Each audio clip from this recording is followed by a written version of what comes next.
Hey people, Seth here. The zone gives, and the zone takes. It gives acute radiation poisoning, which forces me to chain smoke Lucky Strikes and run around in a drunken haze. And it takes my sanity, as the anomalous object strapped to my belt sends Discord notifications directly to my brain, which is preferable because each time it makes me tweak out, I have to reload. And each time I attempt my driving practical, I fail to correctly yield at the poltergeist and fail my examination. Why are we here? Because being paid the equivalent of $50 to dodge mutants while unjamming my shotgun seemed like a good idea. Until I got burnt, irradiated, shocked, sucked off, and soaked in the rain. My gas mask is more shard than glass, and the last artifact I found tried to eat me instead. I'm broke, tattered, and hungry, but at least I can see my next meal.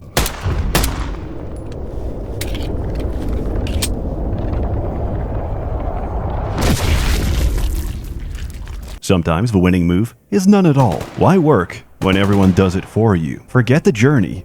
I'm just here for a paycheck. What faction even is this? I have less than I started with, and the only possession I ever had just got stolen by a telepathic hobbit. As I realize I've misclicked and accidentally eaten raw meat, I look at a photo of my boy wife one last time. But it's not all bad. Each day brings a beautiful morning, and I've saved enough money to buy a new pager. Strange. Feels a little heavy. Remember, everything you ever do online is recorded. Even if you think to delete it, it's all being saved for future opposition researchers for when you finally try to make something of your life.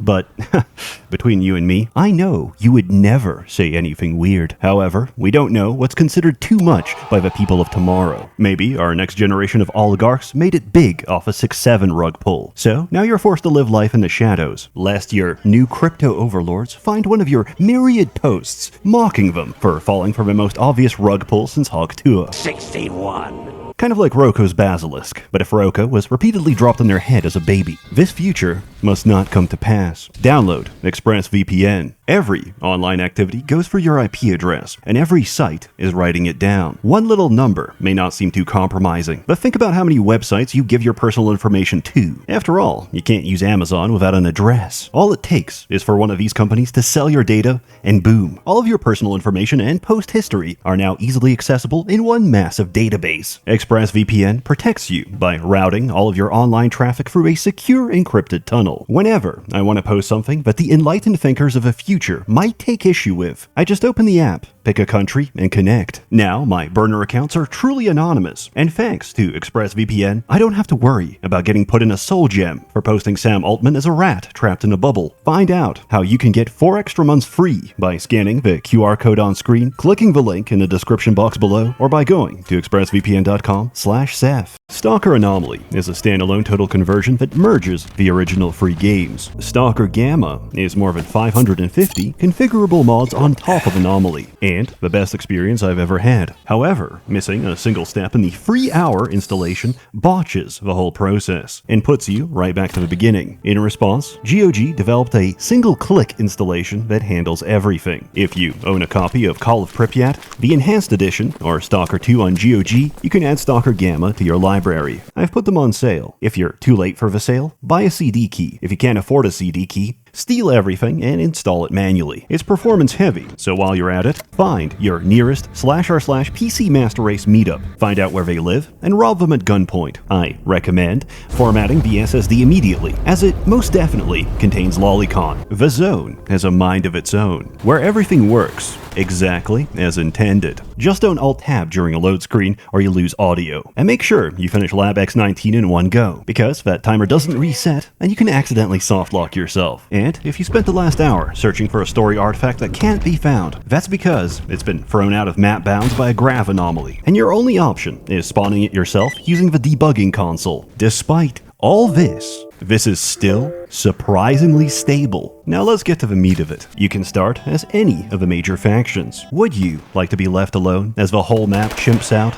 Become a scientist. Would you like to do crime? Join the bandits. Would you like to do organized crime? Join the government. But to experience most of the story content, you'll want to stick to something neutral. For a second playthrough, just turn on Warfare and play whatever. Unless it's Renegade, which is a documented form of self-harm. The Zone exists to the present day of 2018. The Brain Scorcher has been reactivated, and anyone getting too close is subjected to Blah-D music.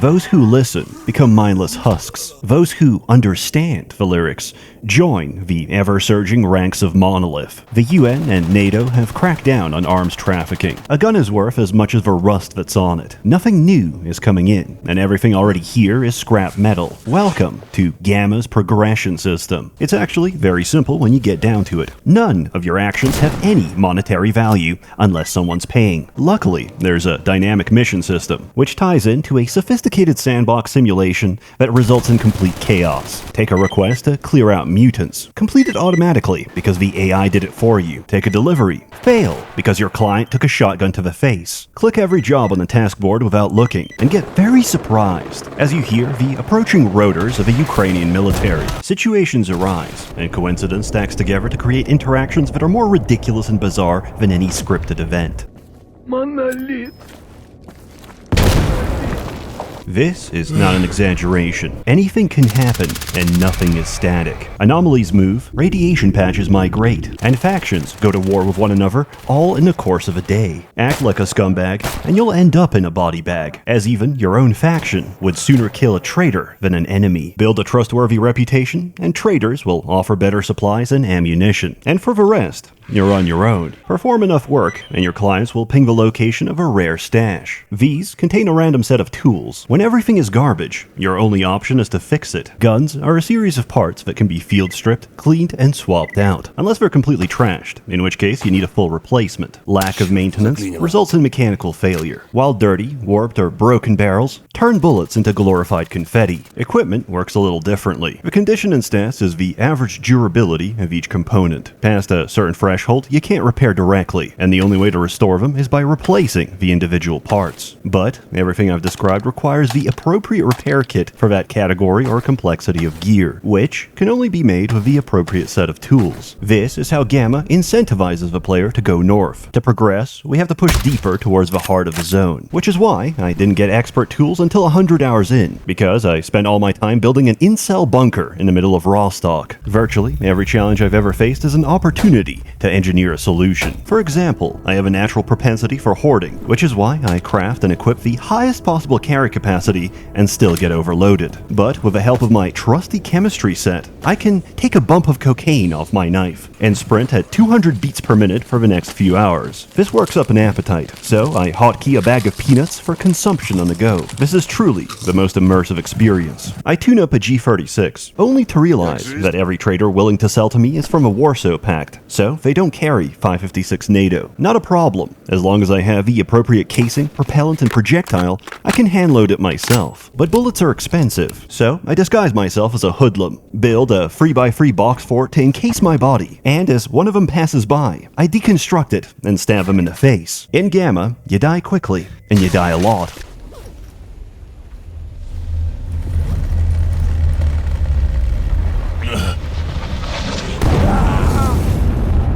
A single dog bite is a third of your health bar. If you don't have a bandage or anticoagulants, it'll quickly drop to 0. The camp isn't far, but your leg is completely raw, and running will only cause more fractures. So your best option is to reflect on your mistakes. Limbs take damage based on the location of the impact, with a multitude of fun and engaging disabilities. Treatment is a two-step process. We administer first aid to temporarily stop the symptoms, and to make the results permanent, we inject fentanyl. The success or failure of my expedition is decided entirely by the raw quantity of Fent needles inside my inventory. But sometimes, you can't outsmart the zone. If the sirens start blaring and comms suddenly go down, hide.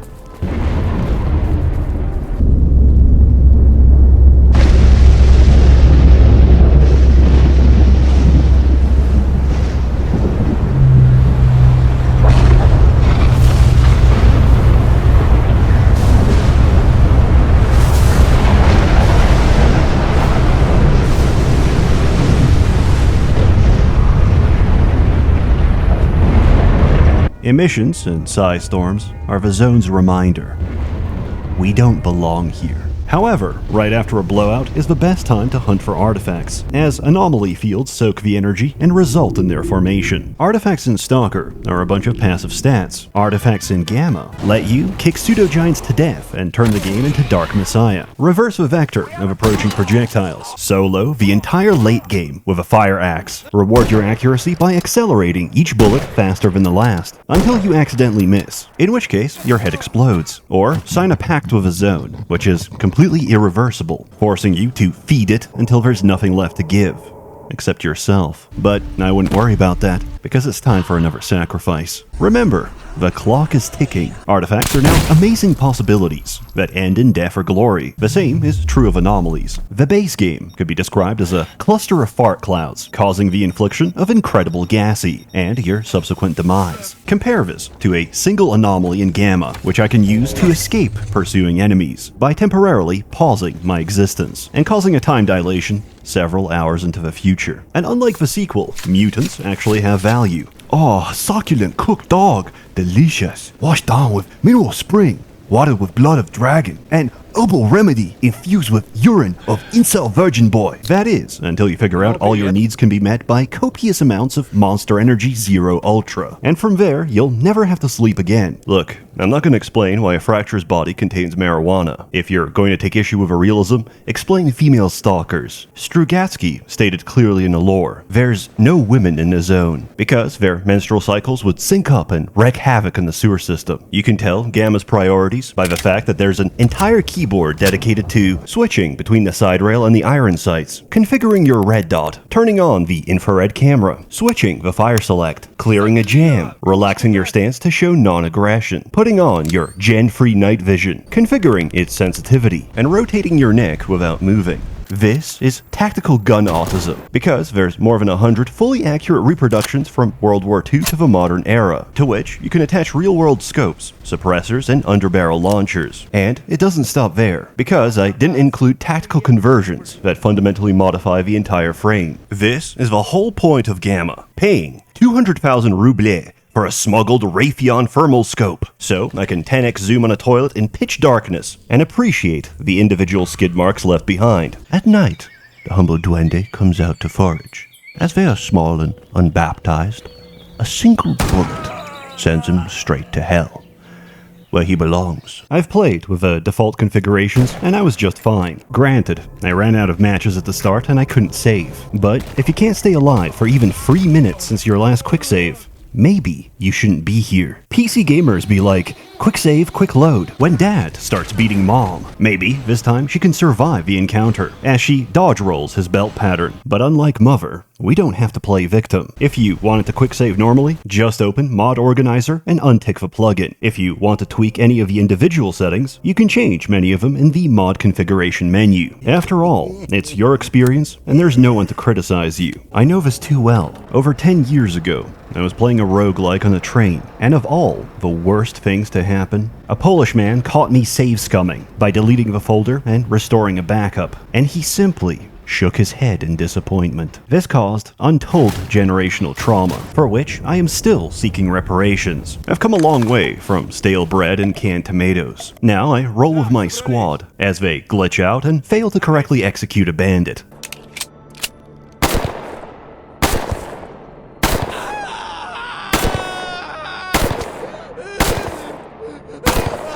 Andre, take 5 and watch me hit this dart. We can use your Save-A helmet as a bong to recirculate the THC. In summary, I love Gamma and I thoroughly recommend it. I no longer care for my responsibilities. It's consumed my life, and all I want to do is hunt artifacts for below minimum wage. As always, more content to come, so stay tuned. A warm thanks to the many members of Merchants Guild, generously funding and bankrolling these videos. Merry Christmas.